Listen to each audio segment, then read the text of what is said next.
Goodnight Mommy takes place at what appears to be a secluded house in the countryside, where a set of 9-year-old twin brothers are waiting for their mother to come home.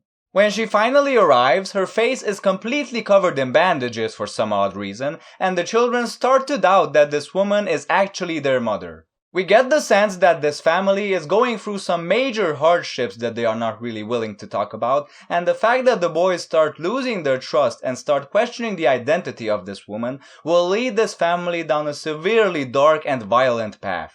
Goodnight Mommy really reminded me of another psychological thriller called We Need to Talk About Kevin. That movie is also about a very emotionally disturbing and distressing relationship between a son and his mother, and it is also a film about a young person wanting to exact abuse upon his parent, pretty much caused by a sense of mistrust, but We Need to Talk About Kevin manages to do this pretty much without showing you any violence at all. Goodnight Mommy, however, throws all of that out the window by its third act, and pretty much goes full psychological horror on us, with gore and torture and all of that good stuff. Now, this type of subject in films is especially frightening to me because it is actually one of my biggest fears in real life. It is the fear of one day having a kid and then having that kid grow up to not love me or not trust me, or the other way around, I might end up not loving or not trusting him or her.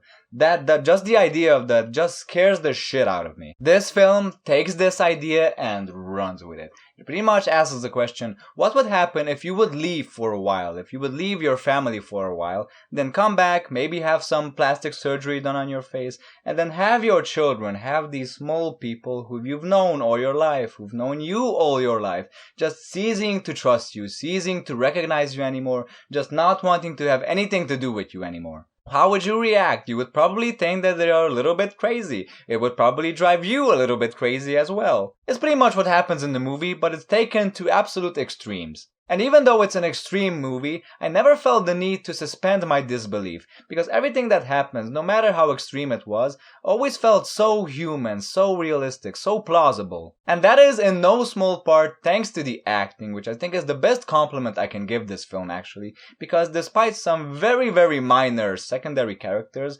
this film has to be almost exclusively carried by these three main characters, the mother and the two boys. Now I guess I shouldn't be surprised about her because she's pretty much a veteran, but the two boys, however, the two twins, man, they pulled off their roles effortlessly. They managed to convey this very childlike innocence about them, which is, normal for their age. They're 9-year-olds, they're supposed to be childish, which is all the more surprising later on when we get to witness the cruelty these kids are capable of. And oh my god, are they cruel. You see, for me, the scariest characters in films aren't always necessarily the ones who are evil for the sake of being evil. No, to me, the scariest characters are always the ones who aren't necessarily trying to be evil, but they are very emotionally disturbed and distressed, and they are not always in complete control of their actions, hence they are committing extremely cruel acts. If you have watched some of my other reviews, you might have noticed that I try really hard to avoid spoilers. In the case of Goodbye Mommy, however, I feel that it is very necessary to point out that the film does turn into a torture movie during its third act,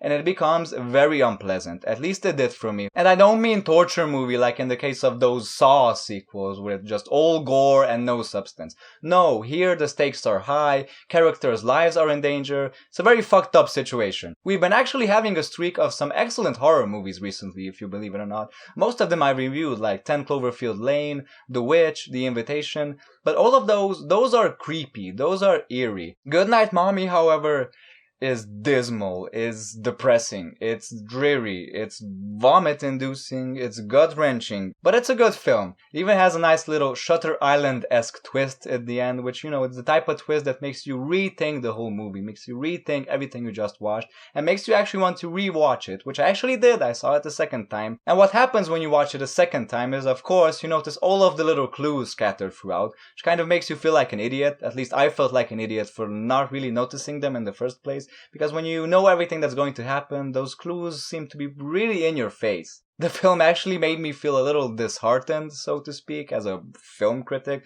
for not being more observant usually than I am. Because maybe if I would have paid more attention, I would have noticed the clues, figured out the twist before it happened.